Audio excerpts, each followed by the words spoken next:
Hello, Sneha's किचनमध्ये तुमचं स्वागत आहे। आज मी इथे एकदम खमंग कुरकुरीत अशा कोथिंबीरच्या वड्या बनवल्यात। तुम्ही इथे बघू शकता एकदम खुसखुशीत अशी ही वडी तयार झालेली आहे। एकदम सोप्या पद्धतीने मी आज तुम्हाला या वड्यांची रेसिपी करून दाखवणार आहे। चला तर मग बघूयात आता ह्याची रेसिपी। तर या कोथिंबीरच्या वडीसाठी सगळ्यात आधी मी इथे कोथिंबीर घेतलेली आहे। ही स्वच्छ धुवून मी अशी बारीक बारीक चिरून घेतलेली आहे। तर यामध्ये मी आता काय काय साहित्य घालणार आहे ते तुम्हाला दाखवते। तर सगळ्यात आधी मी यामध्ये डाळीचं पीठ घालणार आहे। तर इथे मोठे 2 चमचे मी इथे डाळीचं पीठ घालून घेतलेलं आहे। त्यानंतर यामध्ये तांदळाचं पीठ घालते मी। तांदळाच्या पिठामुळे ही वडी अशी चांगली कुरकुरीत बनते। यानंतर यामध्ये आपल्याला 1 चमचा लाल तिखट घालायचं, अर्धा चमचा हळद घालायची, थोडासा हिंग घालायचा, 1 चमचाभर मी इथे जिरे घालून घेते यामध्ये, 1 चमचा धणेपूड घातली आहे। त्यानंतर यामध्ये मी इथे तीळ घेतलेले आहेत। हे तीळ घालून घ्यायचे। तीळ जरा जास्त घालायचे, वडीला छान लागतात। आणि सगळ्यात शेवटी यामध्ये आपल्याला चवीप्रमाणे मीठ घालून घ्यायचं।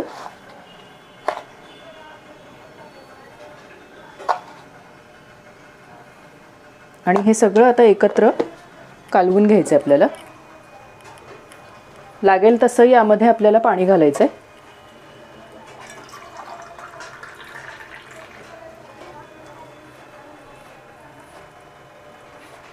त्याचा असा गोळा बनेल असं आपल्याला पाणी घालायचं आहे। जास्त पण पाणी घालायचं नाही यामध्ये, थोडं थोडं करत पाणी घालायचं यामध्ये।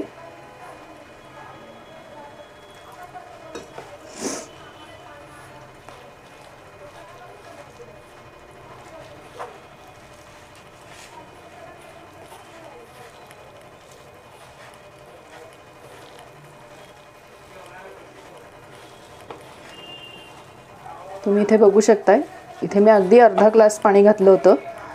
एवढंच पाणी ह्याला पुरेसं होणार आहे, जास्त पाण्याची गरज नाही। कारण नंतर जास्त पाणी झालं तर आपल्याला ह्याच्या वड्या नाही थापता येणार। तर इथे तुम्ही बघू शकता आपला इथे असा छान गोळा तयार झालेला आहे।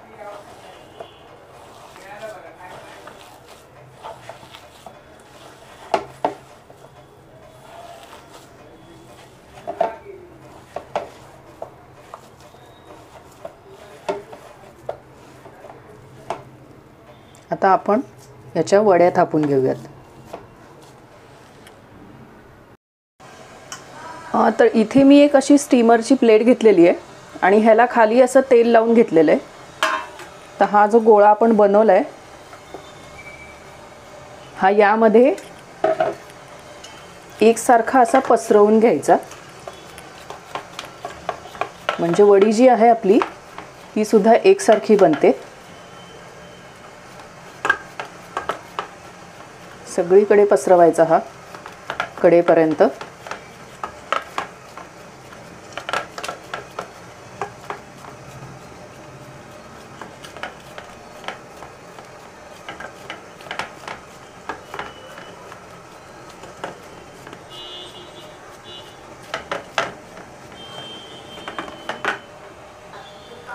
आता इथे तुम्ही बघू शकता मी एकसारखा पसरवून घेतलेला आहे। आता इथे या ठिकाणी मी असा एक स्टीमर घेतलेला आहे, ज्याच्यामध्ये मी ऑलरेडी पाणी इथे गरम करायला ठेवून दिलं होतं। त्यामध्ये आता ही प्लेट जी आहे ती मी ठेवून देते। तुम्ही कढईमध्ये सुद्धा अशा प्रकारे करू शकता। कढईमध्ये खाली पाणी घालायचं आणि वरती एका ताटामध्ये अशा प्रकारे तुम्ही हे जे मिश्रण आहे ते असं पसरवू शकता। आता याला जवळजवळ 15 ते 20 मिनिट चांगलं वाफवून घ्यायचं।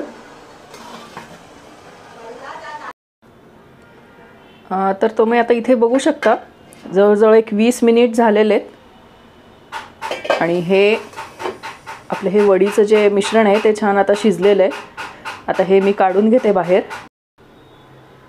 आता हे पूर्णपणे आपल्याला गार करून घ्यायचं आहे. आत्ता खूप गरम आहे. गार झाल्यानंतर याच्या वड्या पाडायच्या आहेत. हव्या त्या आकारामध्ये तुम्ही याच्या वड्या पाडू शकता. तर हे मी आता असंच ठेवून देते. संपूर्ण गार झाल्यानंतर मी ह्याच्या वड्या पाडून घेते. हे पूर्णपणे आता गार झालेलं आहे. आता ह्याच्या मी वड्या कापून घेते.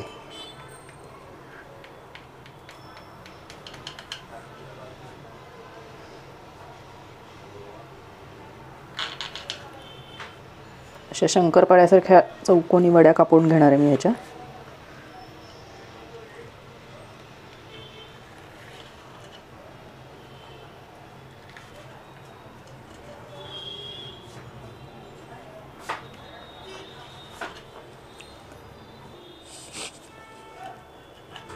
तुम्हाला आता मी दाखवते ह्याच्यातली एक वडी काढून कशी झाली आपली.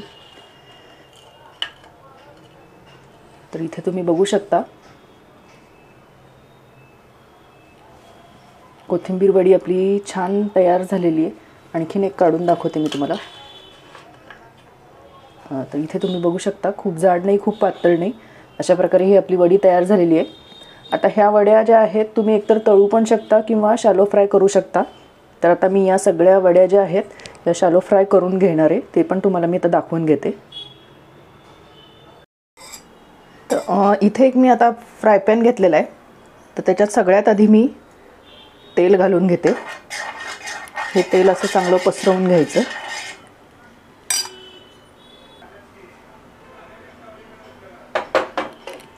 आणि यामध्ये आता या ज्या वड्या आपण केलेल्या आहेत या ह्याच्यावर अशा चांगल्या शॅलो फ्राय करून घ्यायच्या.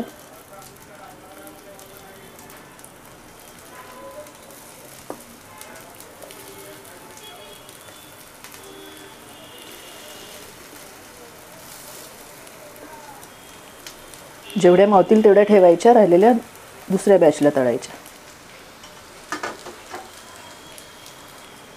आता ह्याच्या साईडनी पण मी थोडंसं तेल घालून घेते. आणि ह्या दोन्ही साईडनी चांगल्या खुसखुशीत अशा करून घ्यायच्या. आता बघूयात आपण एक साईडनी झाल्या आहेत का. तर तुम्ही इथे बघू शकता छान खरपूस अशी एक साईडनी भाजली गेलेली आहे. अशीच प्रकारे दुसऱ्या साईडनी सुद्धा या शॅलो फ्राय करून घ्यायच्या. सगळ्या वड्या मी अशा उलटून घेते आता.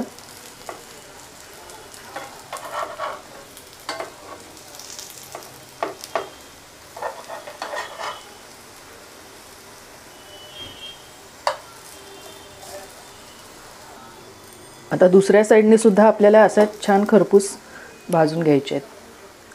पुन्हा एकदा मी थोडंसं तेल सोडून घेते.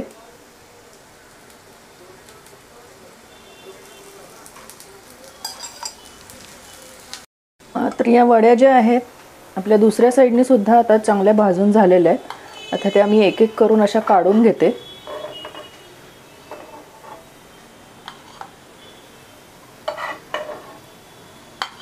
तर अशा सगळ्या मी काढून घेते आधी. तर या सगळ्या वड्या मी आता काढून घेतलेल्या आहेत. आता राहिलेल्या सुद्धा वड्या ज्या आहेत ते मी अशाच प्रकारे शॅलो फ्राय करून घेते. तर अशा प्रकारे सगळ्या वड्या ज्या आहेत त्या इथे तयार झालेल्या आहेत. तर तुम्हाला माझी ही रेसिपी कशी वाटली मला नक्की सांगा. रेसिपी आवडली तर लाईक करा, शेअर करा आणि माझ्या चॅनलला सबस्क्राईब करायला विसरू नका. धन्यवाद.